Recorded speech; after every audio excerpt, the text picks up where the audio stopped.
Class 7 mathematics exercise 2.3 question number 1 find ज्ञात कीजिए। तो प्रश्न का पहला भाग है 1/4 ऑफ ए 1/4 बी 3/5 सी 4/3। इसी प्रकार दूसरे भाग में भी आपको ए बी सी 3 पार्ट्स दिए गए हैं। तो चलिए हम पहला भाग शुरू करें। पहले भाग का ए है 1/4 ऑफ 1/4 1/4 का 1/4। तो का जहां पर होता है यानी ऑफ, तो इसका मतलब होता है मल्टीप्लिकेशन यानी गुणा। तो 1/4 गुणा 1/4 इसका मतलब हुआ। और भिन्नों के गुणा में आप जानते हैं कि न्यूमरेटर से न्यूमरेटर गुणा होता है और डिनोमिनेटर से डिनोमिनेटर गुणा होता है, यानी अंश से अंश को गुणा करते हैं और हर से हर को गुणा करते हैं। तो यह हो जाएगा 1 गुणा 1 1 into 1 अपॉन 4 into 4। डिनोमिनेटर में दोनों का 4 है तो 4 into 4। अब 1 और 1 मल्टीप्लाई होंगे, बन जाएगा 1 1 ईच 1 एंड 4 4 जार 16। तो यह हो जाएगा 1/16। This is answer. पहले का बी भाग है 1/4 ऑफ 3/5 3/5 का 1/4। तो ऑफ का मतलब होता है गुणा, तो इसका मतलब हुआ 1/4 गुणा 3/5। अब अंश से अंश गुणा होगा और हर से हर गुणा होगा। तो यह बन जाएगा 1 into 3 अपॉन 4 into 5।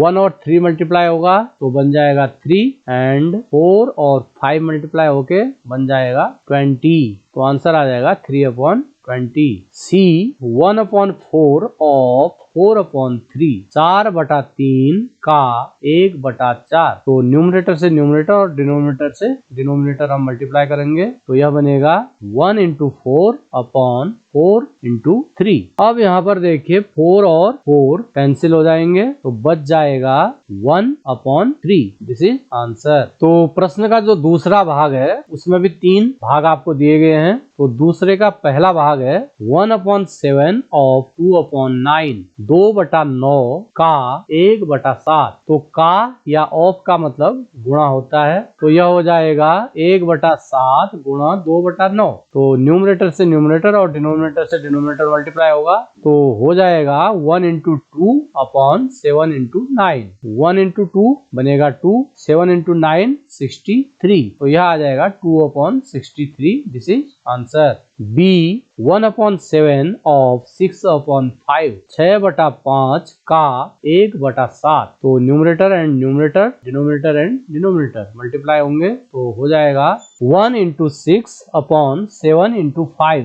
1 और 6 मल्टीप्लाई होंगे तो बनेगा 6 एंड 7 5 जार 35। तो यह हो जाएगा 6/35। This is answer. C 1/7 of 3/10 3/10 का 1/7। तो 1 गुणा 3 बटा 7 गुणा 10। 1 और 3 गुणा होंगे तो बनेगा 3, 7 और 10 को गुणा करेंगे तो मिलेगा 70। तो यह आ जाएगा 3/70। This is answer. Question number 2 multiply and reduce to lowest form if possible. गुणा कीजिए और न्यूनतम रूप में बदलिए यदि संभव है। फर्स्ट आपको दिया गया है 2/3 गुणा 2 सही 2/3। तो सबसे पहले हम 2 सही 2/3 जो मिश्र भिन्न है इसे हम विषम भिन्न यानी इम्प्रॉपर फ्रैक्शन में चेंज करेंगे। 3 और 2 गुणा होंगे, जितना आएगा उसमें हम इसके न्यूमरेटर 2 को ऐड करेंगे तो ये बन जाएगा 3 दूना 6 और 2 8 8/3। तो इस प्रश्न का मान हो जाएगा 2/3 गुणा 8/3। अब 2 और 8 and 3 and 3 numerator numerator and denominator multiply होंगे तो हमें मिलेगा 2 into 8 अपॉन 3 into 3। तो 2 और 8 को गुणा करेंगे तो बनेगा 16, 3 और 3 को गुणा करेंगे बनेगा 9। तो यह आ जाएगा 16/9। अब हम 9 का भाग 16 में देंगे तो 9 1 is 9, 16 में 9 कम करेंगे तो 7। तो यह आ जाएगा 1 सही 7/9। तो आंसर हो जाएगा 17/9। प्रश्न का दूसरा भाग है 2/7 गुणा 7/9। Numerator and numerator denominator multiply होंगे तो यह हो जाएगा 2 into 7 अपॉन 7 into 9। 7 और 7 कैंसिल हो जाएंगे तो बचेगा 2/9। This is answer. Third 3/8 into 6/4, तो इसका मान हो जाएगा 3 इंटू 6/8 इंटू 4, यानी अंश से अंश गुणा हुआ और हर से हर गुणा हुआ। अब यहाँ पर देखिए 6 और 4 दोनों 2 से डिवाइड हो रहे हैं। 2 से 6 3 टाइम डिवाइड होगा और 4 2 टाइम डिवाइड होगा। अब हमारे पास रहा 3 इंटू 3/8 इंटू 2, 3 और 3 मल्टीप्लाई होंगे 9, 8 इंटू 2 16, तो यहाँ आ जाएगा 9/16, this is answer. Fourth part of the question is 9/5 into 3/5, तो न्यूमरेटर से न्यूमरेटर और डिनोमिनेटर से डिनोमिनेटर मल्टीप्लाई होगा, तो यह हो जाएगा 9 इंटू 3/5 इंटू 5। 9 इंटू 3 का मान 27 और 5 इंटू 5 बन जाएगा 25। 25 से 27 में भाग देंगे तो एक बार जाएगा और शेष बचेगा 2, तो इसका मान हो जाएगा 1 सही 2/25, दिस इज आंसर। प्रश्न का पांचवा भाग है 1/3 गुणा 15/8, तो यह हो जाएगा 1 गुणा 15/3 गुणा 8, यानी न्यूमरेटर से न्यूमरेटर और डिनोमिनेटर से डिनोमिनेटर मल्टीप्लाई हुआ। अब 3 से 15 5 टाइम डिवाइड होगा, तो बचेगा 1 इंटू 5/8। 1 और 5 मल्टीप्लाई होंगे तो बनेगा 5, तो इसका मान हो जाएगा 5/8, this is answer. Sixth part of the question is 11/2 into 3/10, तो हम न्यूमरेटर से न्यूमरेटर और डिनोमिनेटर से डिनोमिनेटर को मल्टीप्लाई करेंगे, तो यह हो जाएगा 11 इंटू 3/2 इंटू 10। 11 3 जार 33, 2 10 जार 20, तो मिलेगा 33/20। अब हम 20 से 33 को डिवाइड करेंगे तो 1 टाइम डिवाइड होगा और रिमाइंडर बचेगा 13, तो इसे हम लिख सकते हैं 1 सही 13/20, दिस इज आंसर। प्रश्न का सातवां भाग है 4/5 गुणा 12/7, तो अंश से अंश को और हर से हर को गुणा करेंगे, तो यह हो जाएगा 4 गुणा 12/5 गुणा 7। 4 और 12 को गुणा करेंगे 12 4 जार 48, 5 और 7 को गुणा करेंगे 5 7 जार 35, तो मिलेगा 48/35। 35 से 48 में भाग देंगे, एक बार जाएगा और शेष बचेगा 13, तो इसे हम लिख सकते हैं 1 सही 13/35, this is answer. Question number 3, multiply the following fractions, निम्नलिखित भिन्नों को गुणा कीजिए।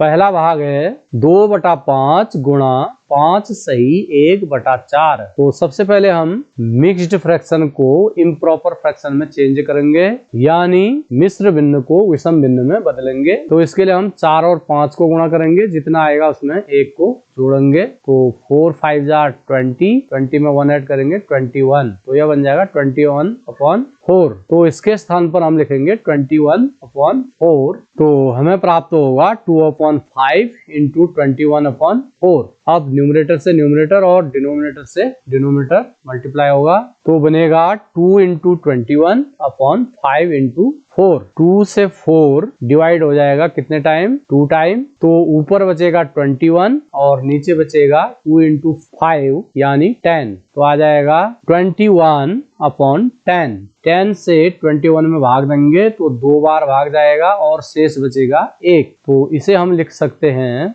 2 सही 1/10। दूसरा भाग है 6 सही 2/5 गुणा 7/9, तो सबसे पहले हम 6 सही 2/5 को विषम भिन्न में बदलेंगे। 5 6 जार 30, 30 में 2 ऐड करेंगे 32, तो यह हो जाएगा 32/5, तो इसके स्थान पर हम लिखेंगे 32/5 इंटू 7/9 को वैसे ही लिखेंगे। अब 32 और 7 मल्टीप्लाई होंगे, 5 और 9 एक साथ मल्टीप्लाई होंगे, यह हो जाएगा 32 इंटू 7/5 इंटू 9। 32 और 7 मल्टीप्लाई होकर बन जाएंगे 224, 5 और 9 मल्टीप्लाई होकर बन जाएंगे 45। अब हम 45 से 224 को डिवाइड करेंगे तो यह 4 टाइम डिवाइड होगा। 4 इंटू 45 का मान 180 आएगा। 224 में से 180 को लेस करेंगे तो यह आ जाएगा 44। तो इसे हम लिख सकते हैं 4 सही 44 बटा 45। तो आंसर आ जाएगा 44 अपॉन 45।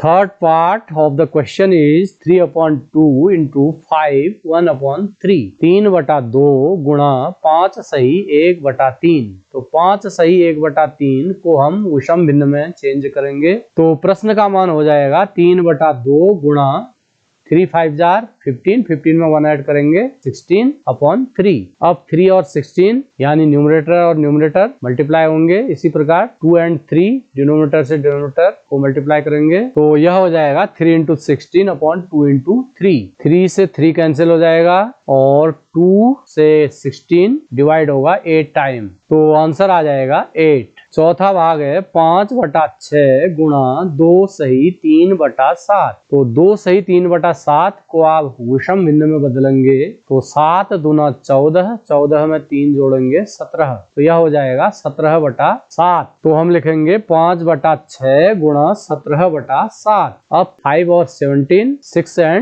7 मल्टीप्लाई होंगे तो हम लिखेंगे 5 × 17/6 × 7। 17 5 जार 85, 6 7 जार 42। अब हम 42 से 85 को डिवाइड करेंगे तो 42 जार 84 और बचेगा 1। तो इसे हम लिख सकते हैं 2 सही 1/42 यानी 42 का भाग 85 में 2 बार गया और शेष बचा 1।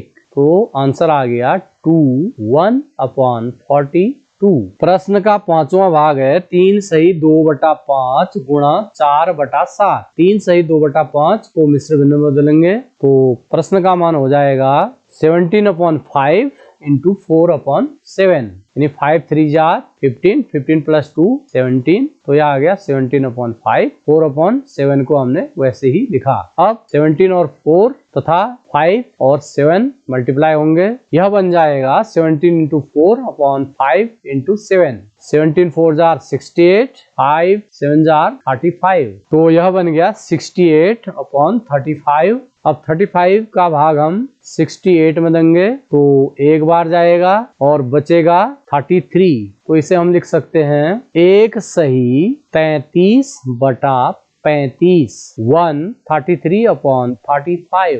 This is answer. प्रश्न का छठा भाग है 2 सही 3/5 गुणा 3। तो 2 सही 3/5 को हम विषम भिन्न में बदलेंगे तो इम्प्रॉपर फ्रैक्शन में इसका मान हो जाएगा 13/5 और गुणा 3 को वैसे ही लिखेंगे। अब 13 और 3 मल्टीप्लाई होंगे, 5 को हम वैसे ही लिखेंगे। यह बन जाएगा 13 × 3/5। 13 × 3 का मान होता है 39/5 को हम वैसे ही लिखेंगे। तो यह आ गया 39/5। 5 का भाग 39 में देंगे तो 7 टाइम जाएगा। 5 7 जार 35 और शेष बचेगा 4। तो इसे हम लिख सकते हैं 7 सही 4/5। This is answer. प्रश्न का सातवां भाग है 3 सही 4/7 गुणा 3/5। तो ये सभी प्रश्न एक जैसे हैं। इसमें भी आपने मिश्रित भिन्न को विषम भिन्न में बदलना है। तो 3 7 जार 21, 21 में 4 ऐड करेंगे 25। तो यह हो जाएगा 25/7 × 3/5 को आप वैसे ही लिखेंगे। अब न्यूमरेटर से न्यूमरेटर और डिनोमिनेटर से डिनोमिनेटर मल्टीप्लाई होगा तो यह आ जाएगा 25 × 3/7 × 5। अब 5 से 25 5 टाइम डिवाइड होगा तो यह बन जाएगा 5 × 3/7। 5 × 3 का मान हो गया 15/7 वैसे ही रहा। अब 7 से हम 15 को डिवाइड करेंगे तो 2 टाइम डिवाइड होगा। 7 2 जार 14 और रिमाइंडर बचेगा 1। तो इसे हम लिख सकते हैं 2 सही 1/7। This is answer. Question number 4 which is greater? कौन बड़ा है? फर्स्ट 2/7 of 3/4 और 3/5 of 5/8। 3/4 का 2/7 या 5/8 का 3/5। तो आपने पता करना है कि कौन सा भाग बड़ा है। तो हम पहले को भी सॉल्व करेंगे और दूसरे को भी सॉल्व करेंगे, फिर हमें अलग अलग दो भिन्न प्राप्त होंगी। फिर हम देखेंगे कि उन भिन्नों में कौन सी भिन्न बड़ी है। जो भिन्न बड़ी होगी वही पार्ट बड़ा होगा। तो जैसे कि आप जानते हैं ऑफ यानी का मतलब गुणा होता है, तो दोनों जगह हम ऑफ के स्थान पर गुणा का चिन्ह लिखेंगे। तो हम लिख सकते हैं 2/7 गुणा 3/4 और 3/5 इंटू 5/8। अब प्रत्येक भाग में न्यूमरेटर से न्यूमरेटर और डिनोमिनेटर से डिनोमिनेटर मल्टीप्लाई होगा, तो यह बनेगा 2 इंटू 3/7 इंटू 4 और दूसरे भाग में हो जाएगा 3 इंटू 5/5 इंटू 8। पहले भाग में 2 से 4 डिवाइड होगा कितने बार? 2 बार। और दूसरे वाले भाग में 5 से 5 डिवाइड हो जाएगा 1 बार, यानी 5 और 5 कैंसिल हो जाएंगे। तो पहले भाग में बचा 3/7 गुणा 2 यानी 14, 3/14 और दूसरे पार्ट में बचेगा 3/8। तो हम इसे लिखेंगे 3/14 और 3/8। अब आपने देखना है कि 3/14 और 3/8 में कौन सी भिन्न बड़ी है। आप 3 के 14 समान भाग करेंगे, इसी प्रकार 3 के 8 समान भाग करेंगे, तो कौन से भाग बड़े होंगे? 8 वाले भाग बड़े होंगे, उसमें बड़े टुकड़े बनेंगे और 14 भाग में छोटे टुकड़े बनेंगे। यानी यदि भिन्न का अंश समान होता है तो जिस भिन्न का हर छोटा होता है वह भिन्न बड़ी होती है। तो हर छोटा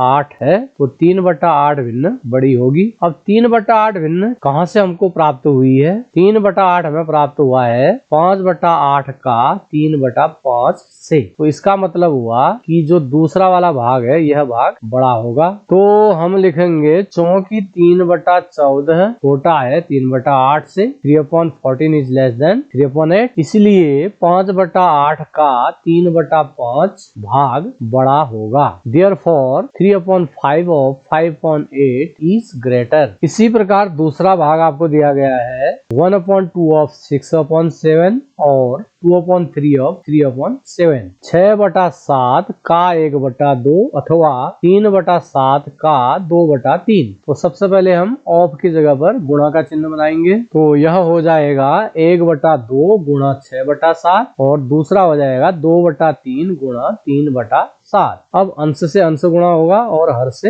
हर गुणा होगा। Numerator to numerator and denominator to denominator हम मल्टीप्लाई करेंगे, तो हम लिखेंगे 1 गुणा 6/2 गुणा 7 और दूसरे भाग को हम लिखेंगे 2 गुणा 3/3 गुणा 7। अब देखिए पहले भाग में 2 से 6 डिवाइड होगा कितनी बार? 2 3 जार 6 3 टाइम और दूसरे वाले भाग में 3 से 3 डिवाइड हो जाएगा 1 टाइम, यानी 3 से 3 कैंसिल हो गया। तो पहले भाग में बचेगा 1 गुणा 3 यानी 3/7 और दूसरे में बचेगा 2/7। तो अब हमें पता करना है कि 3/7 बड़ा होगा या 2/7 बड़ा होगा। हर समान होने पर जिस भिन्न का अंश बड़ा होता है वह भिन्न बड़ी होती है। इसे आप कुछ इस तरह भी समझ सकते हैं। देखिए 7 समान भाग हैं, इन समान भागों में से 3 भाग आपने लिए हुए हैं, तो इसे आप बोलेंगे 3/7 और 7 भागों में से 2 भाग आपने लिए हैं, तो इसे आप बोलेंगे 2/7। तो आपको स्पष्ट दिख रहा होगा कि 3 भाग 2 भाग से अधिक है, यानी 3/7 जो है 2/7 से ज्यादा है। तो हम लिखेंगे बिकॉज 3/7 इज ग्रेटर देन 2/7। अब 3/7 जो था किससे निकला हुआ है? पहले भाग से निकला हुआ है, इसलिए जो पहला भाग होगा वह बड़ा होगा। Therefore 1/2 of 6/7 is greater, यानी 6/7 का 1/2 बड़ा है। क्वेश्चन नंबर 5, सैली अपने बगीचे में 4 छोटे पौधे एक पंक्ति में लगाती है। 2 क्रमांगत छोटे पौधों के बीच की दूरी 3/4 मीटर है। प्रथम और अंतिम पौधे के बीच की दूरी ज्ञात कीजिए। तो सैली ने एक पंक्ति में 4 पौधे लगाए हुए हैं। 2 क्रमांगत पौधों के बीच की दूरी 3/4 है। मान लिया यह पहला पौधा है, यह दूसरा है, यह तीसरा है और यह चौथा है। पहले और दूसरे पौधे के बीच की दूरी 3/4 है। इसी प्रकार दूसरे और तीसरे पौधे के बीच की दूरी भी 3/4 है। तीसरे और चौथे पौधे के बीच की दूरी भी 3/4 है। अब आपने बताना है कि पहले और चौथे पौधे के बीच की दूरी क्या होगी। तो आपको दिख रहा है यह पहला पौधा है, यह चौथा पौधा है, तो इनके बीच की दूरी यदि हम देखें तो यह हो जाएगी 3/4 धन 3/4 धन 3/4। यहाँ पर 3/4 3 बार जुड़ रहा है तो हम इसे 3 से गुणा भी कर सकते हैं। 3/4 को आप 3 बार जोड़ें या 3 गुणा 3/4 करें तो परिणाम समान आएगा। तो हम लिखेंगे नंबर ऑफ सैपलिंग्स, कुल पौधों की संख्या कितनी है, और distance between two adjacent saplings, दो क्रमांगत पौधों के बीच की दूरी है 3/4। Therefore distance between the first and the last sapling, प्रथम और अंतिम पौधे के बीच की दूरी 3/4 धन 3/4 धन 3/4 यानी 3 × 3/4। अब 3 और 3 मल्टीप्लाई होंगे 9 बन जाएगा, अपॉन 4 को वैसे ही लिखेंगे तो यह हो जाएगा 9/4। अब हम यदि 4 का भाग 9 में दें तो वह 2 बार जाएगा और शेष बचेगा 1, तो इसे हम लिख सकते हैं 2 सही 1/4। तो प्रथम और चौथे पौधे के बीच की दूरी आ जाएगी 2 सही 1/4 मीटर। इसी answer. Question number 6, Lipika reads a book for 3/4 hours every day. She reads the entire book in 6 days. How many hours in all were required by her to read the book? Lipika एक पुस्तक को प्रतिदिन 1 सही 3/4 घंटे पढ़ती है। वह संपूर्ण पुस्तक को 6 दिनों में पढ़ती है। उस पुस्तक को पढ़ने में कुल कितने घंटे लगाए? तो एक दिन में पढ़ रही है 1 सही 3/4, 6 दिन में कितना पढ़ेगी? तो जब एक का दिया रहता है और अधिक का निकालना है तो हम उन दोनों को मल्टीप्लाई कर लेते हैं। तो यहाँ पर भी हम गुणा ही करेंगे, तो यह गुणा फ्रैक्शन का होगा। तो हम लिखेंगे number of hours Lipika reads the book per day. Lipika प्रतिदिन पुस्तक को पढ़ती है बराबर 1 सही 3/4 आवर्स। अब इसे हम इम्प्रॉपर फ्रैक्शन में चेंज करेंगे तो यह हो जाएगा 4 1 is 4 में 3 ऐड करेंगे 7/4। तो एक दिन में पढ़ रही है 7/4 आवर्स। अब कुल दिन है 6। Total number of hours required by her to read the book, यानी पुस्तक को पढ़ने में कुल कितने घंटे लगे। इसके लिए आप क्या करेंगे 7/4 को 6 से मल्टीप्लाई कर लेंगे। 4 और 6 डिवाइड हो जाएंगे 2 से 6 3 टाइम डिवाइड होगा और 4 2 टाइम डिवाइड होगा, तो यह बन जाएगा 7 × 3/2। 7 × 3 का मान हो जाएगा 21, तो यह हो जाएगा 21/2। 21/2 को हम मिक्स्ड फ्रैक्शन में लिख सकते हैं 10 1/2, 10 सही 1/2 आवर्स। तो आंसर आ जाएगा 10 सही 1/2 घंटे। Question number 7, a car runs 16 km using 1 liter of petrol. How much distance will it cover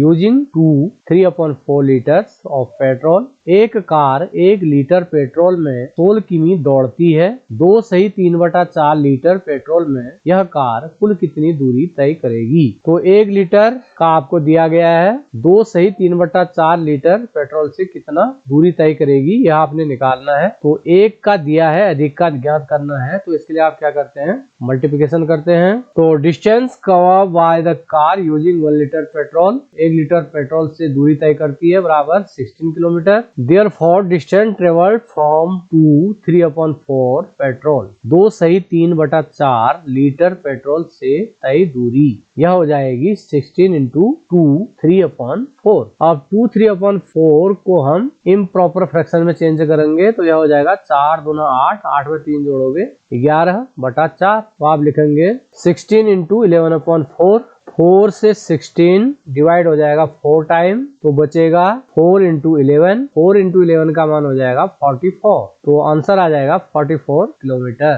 question number 8, first provide the number in the box such that 2/3 into what is equal to 10/30। बक्सा में संख्या लिखिए ताकि 2/3 गुणा क्या बराबर 10/30। तो 2/3 को किससे गुणा करें कि 10/30 हो जाए? तो आप जानते हैं कि जो फ्रैक्शंस का मल्टीप्लिकेशन होता है उसमें न्यूमरेटर से न्यूमरेटर और डिनोमिनेटर से डिनोमिनेटर मल्टीप्लाई होता है। तो न्यूमरेटर यहाँ पर 2 है, यहाँ पर 10 हो चुका है। तो 2 को हम किससे मल्टीप्लाई करें कि यह 10 हो जाए? तो 2 से 10 को डिवाइड कीजिए, 2 5 जार 10, तो न्यूमरेटर में आएगा 5। अब हम देखते हैं डिनोमिनेटर यानी हर में क्या आता है। तो यहाँ पर जो डिनोमिनेटर है वह 3 है और यहाँ पर 30 है। तो 3 को किससे मल्टीप्लाई करें कि वह 30 हो जाए? 3 10 जार 30, तो यहाँ पर क्या आएगा? 10। तो बॉक्स में जो फ्रैक्शन आ गया है वह आ चुका है 5/10। इसी का दूसरा भाग है, बक्सा में प्राप्त संख्या का न्यूनतम रूप क्या है? The simplest form of the number obtained in the box is. तो जैसे कि हमें बॉक्स में 5/10 प्राप्त हुआ था, अब हमें इसका सिंपलेस्ट फॉर्म अर्थात सरलतम रूप, न्यूनतम रूप यहाँ पर लिखना है। तो सर्वप्रथम हमें यह जानना होगा कि यह सिंपलेस्ट फॉर्म या न्यूनतम रूप क्या होता है। न्यूनतम रूप का मतलब होता है अंश और हर में जो संख्याएं हैं उनमें एक के अलावा किसी अन्य संख्या का भाग नहीं जाना चाहिए। अर्थात अंश और हर दोनों संख्याओं का HCF यानी महत्तम समापवर्तक 1 होना चाहिए। तो 5/10 में 1 के अलावा 5 का भाग भी जा रहा है। तो 5 से 5 1 टाइम डिवाइड होगा और 5 से 10 2 टाइम डिवाइड होगा। तो 5/10 का जो न्यूनतम रूप आएगा, सिंपलेस्ट फॉर्म आएगी, वह 1/2 आएगा। तो दूसरे का आंसर हो जाएगा 1/2। इसी का बी है, बक्सा में संख्याएं लिखिए ताकि 3/5 गुणा क्या बराबर 24/75। Provide the number in the box such that 3/5 into what is equal to 24/75। तो 3 न्यूमरेटर है जो कि प्रोडक्ट में 24 हो चुका है। आपने यह देखना है कि 3 को किससे मल्टीप्लाई किया जाए कि यह 24 हो जाए। तो 3 8 जार 24 होता है, तो यहाँ पर आएगा 8। तो न्यूमरेटर को हमें 8 से मल्टीप्लाई करना पड़ेगा। अब हम देखते हैं डिनोमिनेटर को किससे मल्टीप्लाई करना होगा। यहाँ पर जो डिनोमिनेटर अर्थात हर है वह 5 है और यह 75 प्रोडक्ट में हो चुका है। तो अब हम देखेंगे कि 5 से 75 कितनी टाइम डिवाइड होता है। तो 15 5 जार 75 होता है। तो डिनोमिनेटर में 15 आएगा। तो इस बॉक्स में जो फ्रैक्शन आएगा वह आएगा 8/15। दूसरा है, बक्सा में प्राप्त संख्या का न्यूनतम रूप क्या है? तो बक्सा में जो प्राप्त संख्या है वह 8/15 है। तो हमने यह देखना है कि 8 और 15 में 1 के अलावा किसी अन्य संख्या का भाग जा रहा है या नहीं। तो हम देखेंगे कि 8 और 15 में 1 के अतिरिक्त किसी भी संख्या का पूरी बार भाग नहीं जा रहा है। अर्थात 8 और 15 का HCF अर्थात महत्तम समापवर्तक 1 है। तो अतः यह न्यूनतम रूप में है, यानी 8/15 ऑलरेडी सिंपलेस्ट फॉर्म में है। तो इसका आंसर आ जाएगा 8/15। धन्यवाद। यदि वीडियो अच्छी लगी हो तो please like the video, subscribe the channel and share video.